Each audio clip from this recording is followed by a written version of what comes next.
Hello everyone, my name is Zenitsu and I'm back with another Digimon video. So today I'm going to be talking about a topic that's been on my mind for a while, and I've kind of been alluding to it in a lot of my streams and some of my other videos, and I'm finally going to address it, and that is the big problem that black as a color has been facing.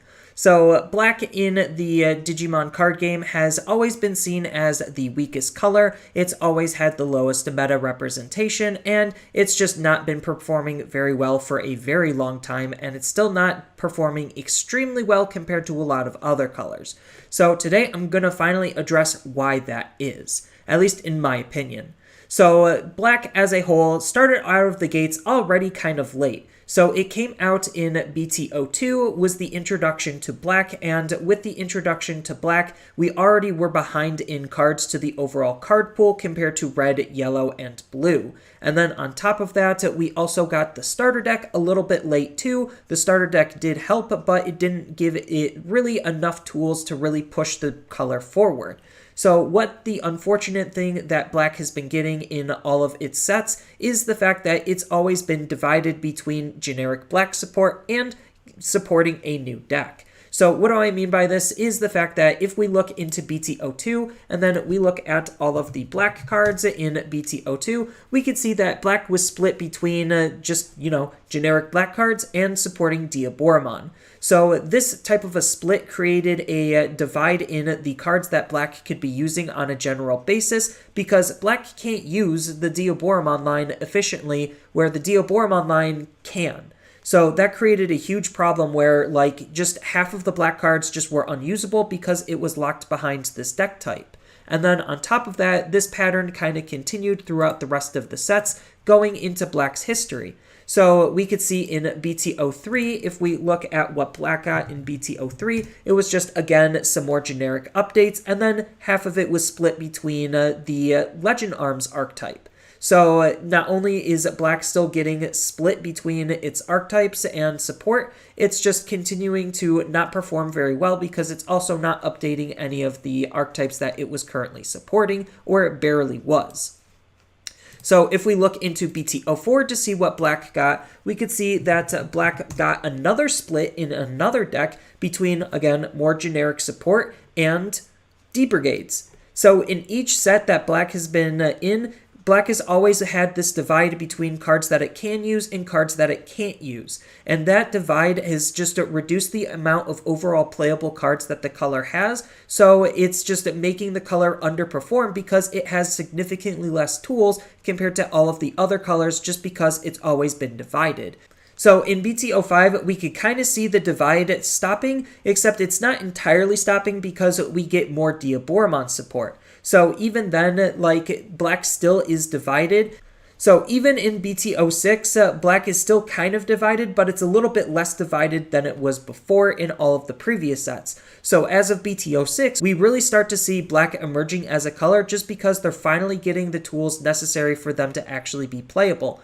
So the big thing that was keeping black behind not only was the lack of overall tools that it had access to be working with, but it was just those tools were just inefficient to begin with. So we could see that black's a big form of removal for a lot of its life in the early sets was D-Digivolve. D-Digivolve was supposed to be black's form of removal, and D-Digivolve just proved to be inefficient enough at doing literally anything, and it's more of a tech option rather than something to count on to act as hard removal. So they started to get some hard removal finally with the starter deck, and the starter deck is introducing their form of removal in the form of deletion through cost. And black finally started to get a removal identity, but by the time it started to get its removal identity, it still didn't have a lot of good removal tools for it to be working with. So that just, again, continued to propel the color in this spiral of unplayability and more cheeky cuteness and casual fun. And in BT06, we finally get our first big hard removal card. We actually get two of them in the set, which definitely helps the color's playability overall. So with their first big removal card, we also are starting to get removal on Digimon bodies. So that's just adding again to the overall playability of black. And in BT06 is the first set where black isn't really super divided on any sub-themes. Granted, you do have a couple of cards that want to interact with Three Musketeers, but that type of archetype isn't necessarily eating as large out of the card pool that black has to be working with as all of the others that came before it. But even though BT06 is doing a lot of really good things for black as a whole, black is still just lacking a lot of the general stuff that all of the other colors had. Like, it took all the way up until BT05 for them to finally get their first Digimon that is a level 5 that evos for 2. So this is the only one that they have, and this is the only one that they currently are working with, and all of the other colors have a couple of different options in terms of what they want to use and the different types of tempo tools that they all have, and black is the only one for its level 5 that doesn't really have anything outside of this card. And then if we even look at the classic collection, we could see that the color is still kind of wanting to be divided based on what it's trying to do, and it's again introducing a new archetype, but at least with this archetype, it is at least supporting a lot of older cards and making a lot of older cards more playable, which is generally a good thing, and on top of which, it's still continuing to at least seldomly support a lot of the current and existing archetypes, so Diaboromon does get another set of support, which is really good for that deck, and even though it doesn't necessarily propel the color forward, considering Diaboromon is more of its own thing rather than just a general black thing, it's still just really nice to see something do well inside of the color.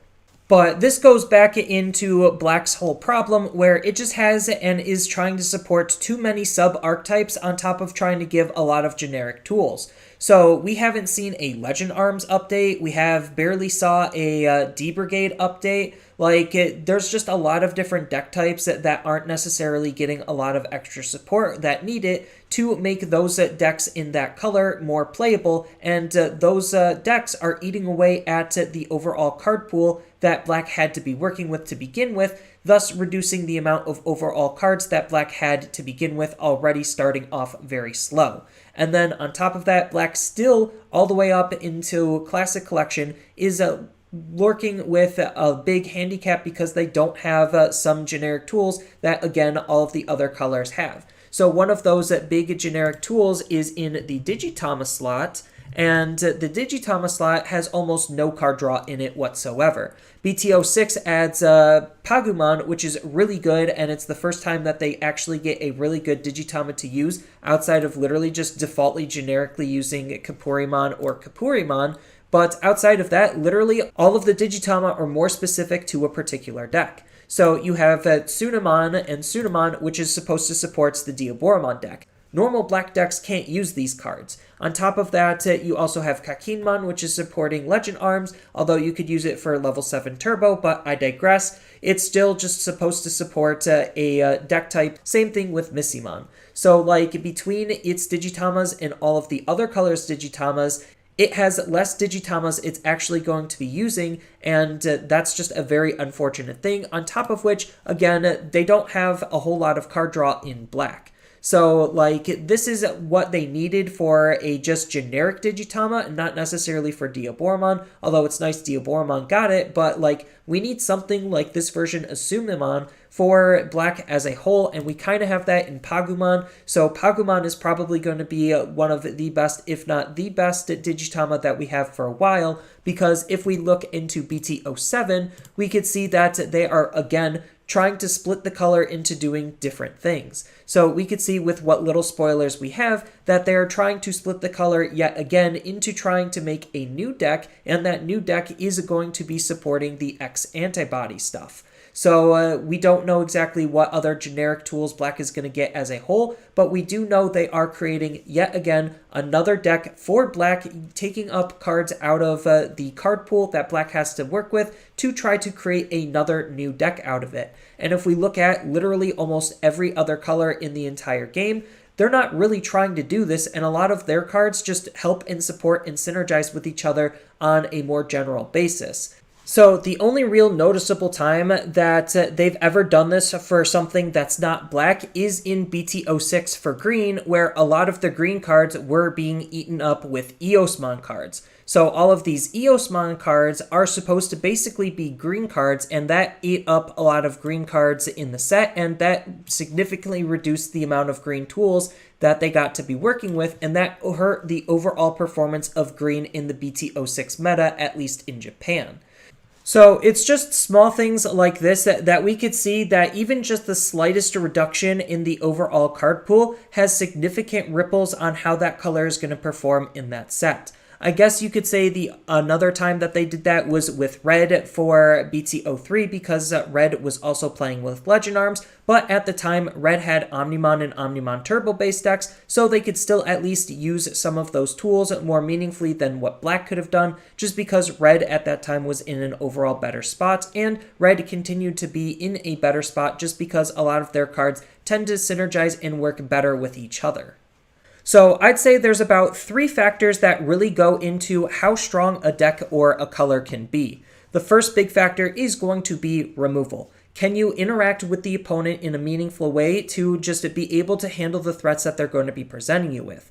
The second big factor is going to be your overall card quality. Are your cards strong enough or tempo efficient enough to be able to keep up or perform with what the other colors are doing, or are your cards just naturally stronger than what the other colors are going to be doing? And then the third big thing is going to be card draw and levels of consistency, just because having a consistent deck is really, really important, because you can have the strongest deck in the world, but if you can't find the pieces that make your deck really strong, then what good is your deck?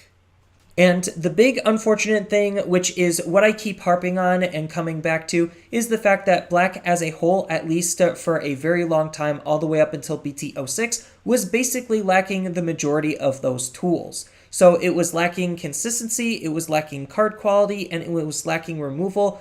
And lacking those 3 elements just really hurt the color as a whole, and that's why black has not been performing as well as it should have been.